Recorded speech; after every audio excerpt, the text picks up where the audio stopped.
ನಾನು ಎಂದೂ ಯಾವತ್ತೂ ಯಾರಿಗೂ ತಲೆ ಬಗ್ಸಿಲ್ಲ. ಕನ್ನಡದ ವಿಚಾರದಲ್ಲಿ ರಾಜಿ ಆಗಿಲ್ಲ. ಅದಕ್ಕೆ ನನಗೆ ಶಕ್ತಿ ಸ್ಫೂರ್ತಿ ಡಾಕ್ಟರ್ ರಾಜ್ಕುಮಾರ್ ಅವರು.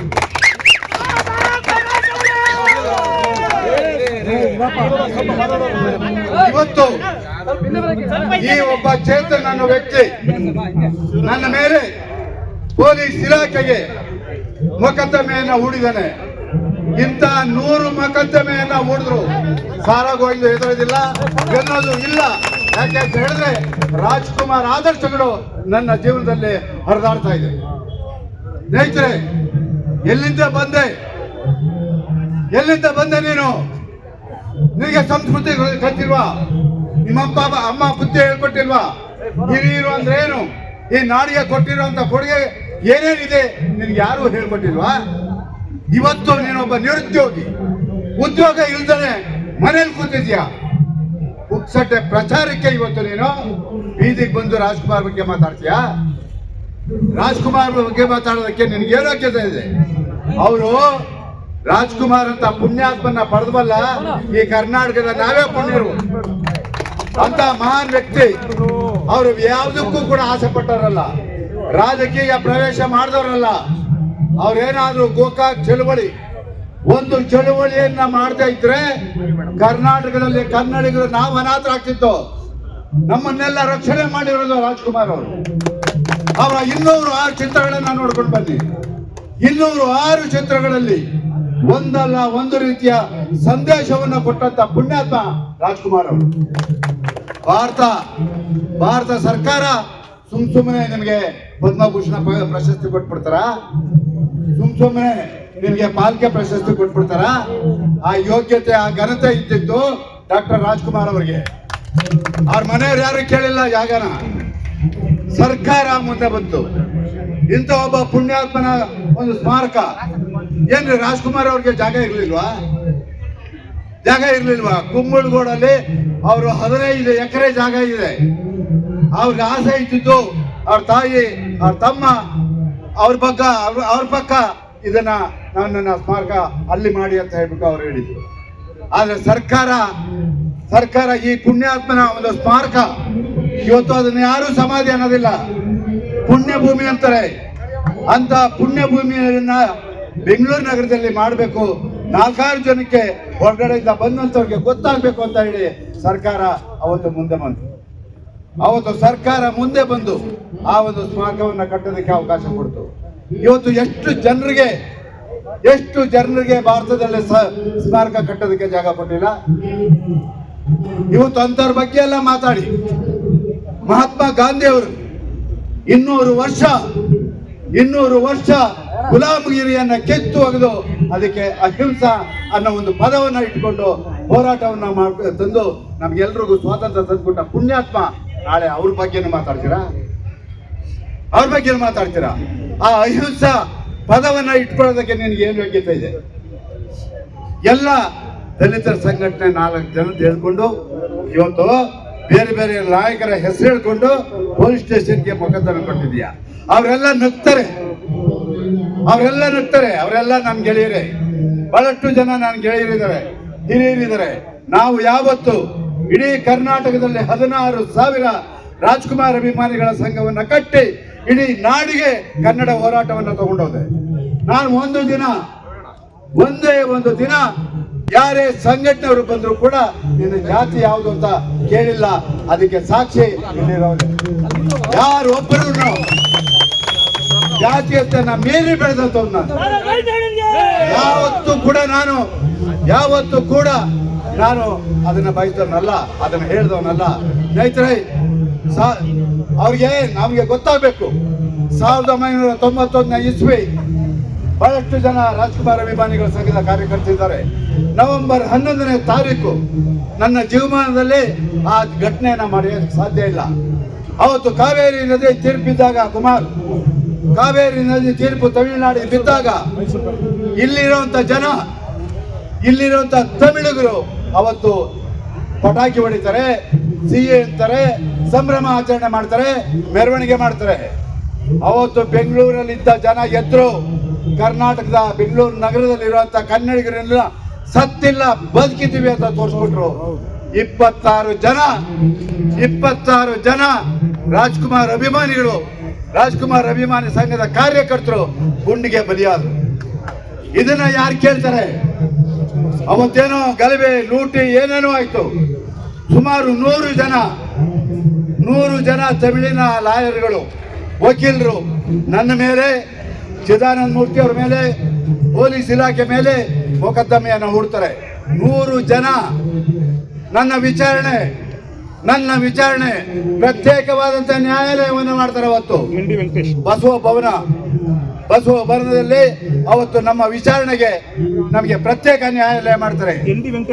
ಅವತ್ತು ನ್ಯಾಯಮೂರ್ತಿಗಳು ND ವೆಂಕಟೇಶ್ ಮೂರ್ತಿ ಅವರು, ಒಬ್ಬ ವಕೀಲರು ಮಂಜುನಾಥ್ ಅಂತ ಹೇಳ್ಬಿಟ್ಟು ಹೈಕೋರ್ಟ್ ಜಡ್ಜ್ ಆಗಿ ಅವರು ತೀರ್ಕೊಂಡ್ರು. ಆ ಪುಣ್ಯಾತ್ಮ ನನ್ನ ಹತ್ರ ಬರ್ತಾರೆ, ಬಂದು ನಿಮ್ಮ ಪರವಾಗಿ ನಾನು ವಾದ ಮಾಡ್ತೀನಿ, ₹1 ನೀವು ನನಗೆ ಕೊಡಬೇಡಿ, ₹1 ನನಗೆ ನೀವು ಯಾರು ಕೊಡಬೇಡಿ, ನನಗೆ ನಿಮ್ಮ ಹೇಳಿಕೆಗಳು ಮಾತ್ರ ಬೇಕು ಅಂತ ಹೇಳಿ ಅವತ್ತು ಮಾಡಿದ್ರು. 15 ದಿನ ನಡೆದ ಮೇಲೆ ನನ್ನನ್ನು ನಿರಪರಾಧಿ ಅಂತ ಕೋರ್ಟ್ ಬಿಡುಗಡೆ ಮಾಡ್ತಾರೆ. ಅಂಥದಕ್ಕೆ ನಾನು ಹೆದರಿಲ್ಲ. ಇವತ್ತು ಯಕ್ಕಶ್ಚಿತ್ ಚೇತನ ಕೊಟ್ಟಿರೋ ಮೊಕದ್ದಮೆಗೆ ಸಾರಾಗೋಯ್ದು ಹೆದರ್ತೀರಾ ರೀ? ನನಗೆ ಒಂದು ಪುಣ್ಯ ರೀ, ಜೈಲಿಗೆ ಹೋದ್ರು ಒಂದು ಪುಣ್ಯ. ಯಾಕೆ ಅಂತ ಹೇಳಿದ್ರೆ ರಾಜ್ಕುಮಾರ್ ಬಗ್ಗೆ ಮಾತಾಡ್ದವನ್ನ ಎದುರಿಸಿ ಜೈಲಿಗೆ ಹೋಗಿದ್ದಾರೆ ಅಂತಾರೆ. ನನಗೇನು ಇಲ್ಲ. ಆಮೇಲೆ ನಿನಗೆ ಗೊತ್ತಾಗುತ್ತೆ ಏನು ಅಂತ. ಯಾವುದಕ್ಕೂ ನಾನು ಎದುರನ್ನಲ್ಲ. ನೀವು ಎಲ್ಲರೂ ತಿಳ್ಕೊಳ್ಳಿ, ನಾನೇನೋ ಇಲ್ಲಿ ಕೋರ್ಟ್ ಇನ್ನೊಂದಕ್ಕೆ ಹೆದರ್ಕೊಂಡು ಏನೋ ಮಾಡ್ತಾ ಇದ್ದೀನಿ ಅಂತ ದೇವರಾಣೆ ಪ್ರಮಾಣವಾಗ್ಲೂ ಇಲ್ಲ. ಅವನು ಕೊಟ್ಟಿರೋದಕ್ಕೆ ನಾನು ಮೊಕದ್ದಮೆ ಹೂಡಬೇಕು ಅನ್ನೋದೇ ಉದ್ದೇಶ ವಿನಃ ಆ ಒಂದು ಮೊಕದ್ದಮೆಗೆ ನಾನು ಹೆದರೋ ಮಗನೂ ಅಲ್ಲ. ಹೆದರಿದ್ರೆ ನಾನು 45 ವರ್ಷದಿಂದ ಈ ಹೋರಾಟವನ್ನು ಮಾಡೋಕ್ಕಾಗ್ತಾ ಇರಲಿಲ್ಲ. ಇವತ್ತು ಬಂದಿದ್ದಾರೆ, ಕುಣಿಗಲ್ಲಿಂದ ಬಂದಿದ್ದಾರೆ, ದೊಡ್ಡಬಳ್ಳಾಪುರ, ಮಂಡ್ಯ, ಈ ಕಡೆ ಎಲ್ಲ ಕಡೆ ಬಂದಿದ್ದಾರೆ. ನಾನು ಯಾರಿಗೂ ಹೇಳಿಲ್ಲ, ತಿಳ್ಕೊಂಡು ಬಂದಿದ್ದಾರೆ. ನಾನು ಕರೆಯನ್ನು ಕೊಟ್ಟರೆ ಮುಂದೆ ಏನಾಗುತ್ತೋ ಗೊತ್ತಿಲ್ಲ. ಅದಕ್ಕೆ ಅವಕಾಶ ಬೇಡ. ಯಕ್ಕಚ್ಚಿತ್ ಇವನೊಬ್ಬನಿಗೋಸ್ಕರ ನನ್ನ ಕನ್ನಡ ಪರ ಹೋರಾಟಗಾರರನ್ನ ಬಳಸ್ಕೊಳ್ಳೋನು ನಾನಲ್ಲ. ಹಾಗಾಗಿ ಸ್ನೇಹಿತರೆ, ಇವತ್ತು ನಾನು ಒಂದು ಮಾತು ಹೇಳ್ತೀನಿ. ಆ ಒಂದು ಪುಣ್ಯಾತ್ಮನ ಬಗ್ಗೆ ಮಾತನಾಡುವಾಗ ಯೋಚನೆ ಮಾಡಬೇಕು. ಅಂಬೇಡ್ಕರ್ ಬಗ್ಗೆ ಮಾತಾಡುವಾಗ ಯೋಚನೆ ಮಾಡಬೇಕು.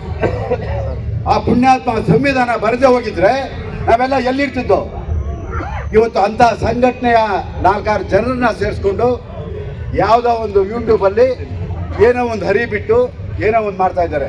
ಇದೆಲ್ಲ ನಿನ್ನ ಪ್ರಚಾರದ ಗಿಮಿಕ್ಸು ಅಂತ ಜನಕ್ಕೆ ಗೊತ್ತು. ನಾವು ಇವತ್ತು ಕುಮಾರ್ ನಾಯಕ್ ಇಲ್ಲೇ ಇದ್ದಾರೆ. ನಾನೇನಾದ್ರು ಅವ್ರ ಮನೆ ಒಳಗೆ ನುಗ್ಗಿದ್ನ ಇಲ್ಲ, ಅದಕ್ಕೆ ಸಾಕ್ಷಿ ನೀವೇ. ಹೌದು, ಪೊಲೀಸ್ ಆಫೀಸರ್ ನನ್ನ ಮೇಲೆ ನನ್ನ ಮನೆ ಒಳಗೆ ನುಗ್ಗಿ ದಾಂಧಲೆ ಮಾಡಿ ಅಂತ ಹೇಳಿ ಮೊಕದ್ದಮೆಯನ್ನು ಹೂಡಿದ್ದಾರೆ. ಇದು ಎಷ್ಟು ಮಟ್ಟಕ್ಕೆ ಸತ್ಯ? ನನ್ನ ವಾಟಾಳ್ ನಾಗರಾಜ್ ಅವರು ಮಾತಾಡಿದ್ದಾರೆ. ಸಾರಾ ಗೋವಿಂದ್ ಅವರು ಕರೆದು ಮಾತಾಡಬೇಕಾಗಿತ್ತು. ಹೆಂಗೆ ಪೊಲೀಸ್ ಇಲಾಖೆಯವರು ಇದನ್ನ ತಗೊಂಡ್ರು ಅಂತ ಹೇಳ್ಬಿಟ್ಟು. ದಯಮಾಡಿ ಇಲ್ಲಿ ಪೊಲೀಸ್ ಇಲಾಖೆಯವರು ಯಾರು ಇದ್ರೆ ಇಲ್ಲಿ ನಾವು ಆ ಪೊಲೀಸ್ ಇಲಾಖೆಗೆ ಮನವಿಯನ್ನು ಕೊಡೋದಕ್ಕೆ ಹೋಗ್ತಾ ಇದ್ದೀವಿ. ಯಾರಾದರೂ ಪೊಲೀಸ್ನವರು ನಮ್ಮನ್ನು ಕರ್ಕೊಂಡು ಹೋಗ್ಬೋದು. ಯಾಕೆಂತ ಹೇಳಿದ್ರೆ ಕಾನೂನು ಸುವ್ಯವಸ್ಥೆ ನನಗೂ ಗೊತ್ತು. ಯಾಕೆ ಅಂತ ಹೇಳಿದ್ರೆ ಹೈಕೋರ್ಟ್ನಲ್ಲಿ ಈಗಾಗಲೇ ನ್ಯಾಯಮೂರ್ತಿಗಳು ಯಾವುದೇ ಪ್ರತಿಭಟನೆ ಮೆರವಣಿಗೆ ಮಾಡಬಾರ್ದು ಅಂತ ಹೇಳಿ ಅವರು ಆದೇಶವನ್ನು ಹೊರಡಿಸಿದ್ದಾರೆ. ಅದನ್ನು ಉಲ್ಲಂಘನೆ ಮಾಡುವಂಥವ್ರು ನಾವಲ್ಲ. ಆ ಆಜ್ಞೆಯನ್ನು ಪರಿಪಾಲನೆ ಮಾಡ್ತೀವಿ. ನಾವು ಸುಮಾರು ಒಂದು 15-20 ಜನ ಶೇಷಾದ್ರಿ ಇದಕ್ಕೆ ಹೋಗಿ ಪೊಲೀಸ್ ಠಾಣೆಗೆ ಹೋಗಿ ಮೊಕದ್ದಮೆಯನ್ನು ಸಲ್ಲಿಸ್ಬಿಟ್ಟು ಬರ್ತೀವಿ.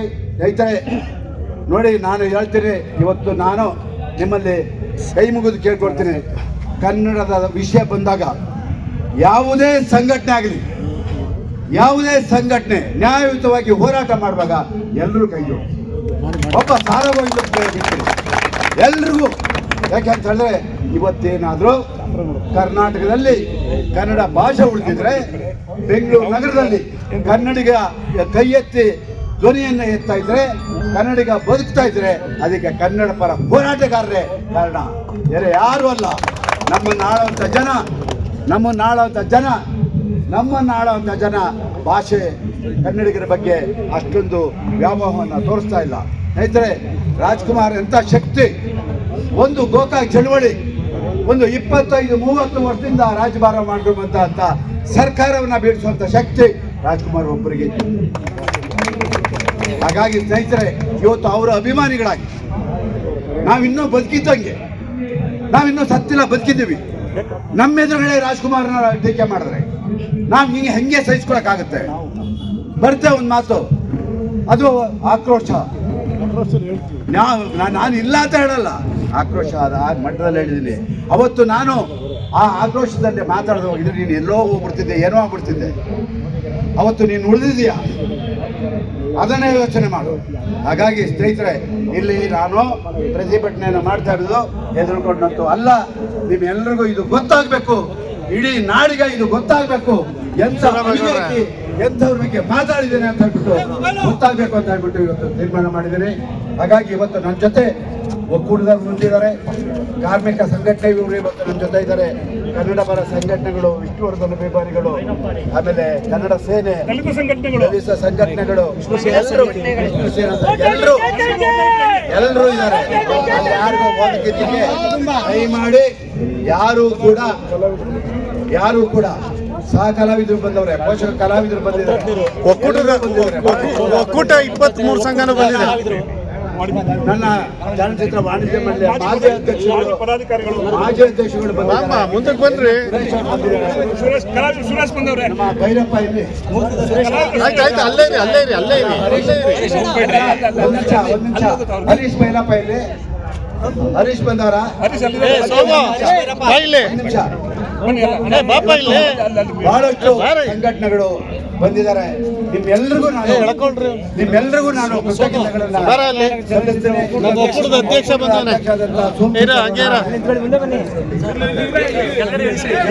ಏನೇ ಆಗಲಿ, ಇವರು ಯಾವ ಸಂಘಟನೆ ಕೂಡ ಸಾರಾಗೋವಿಂದವರು ಮಾಡ್ಕೊಡಲ್ಲ.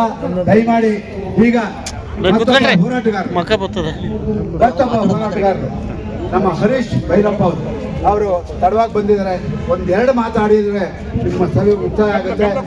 ದಯವಿಟ್ಟು ಯಾರು ಮಾತಾಡದೇ ಇದ್ದವರು ದಯವಿಟ್ಟು ಬೇಸರ ಪಡ್ಕೋಬೇಡಿ ಅಂತ ಅತ್ಯಂತ ಕಳಕಳಿಯಿಂದ ನಿಮ್ಮನ್ನ ಹೇಳ್ಕೊಡ್ತೀನಿ. ಕೊನೆಯದಾಗಿ ಹರೀಶ್ ಭೈರಪ್ಪ ಅವರು ಸೇರಿರುವಂತಹ ಎಲ್ಲ ಹೋರಾಟಗಾರರಿಗೆ, ಕನ್ನಡ ಮನಸ್ಸುಗಳಿಗೆ ನನ್ನ ನಮಸ್ಕಾರಗಳು.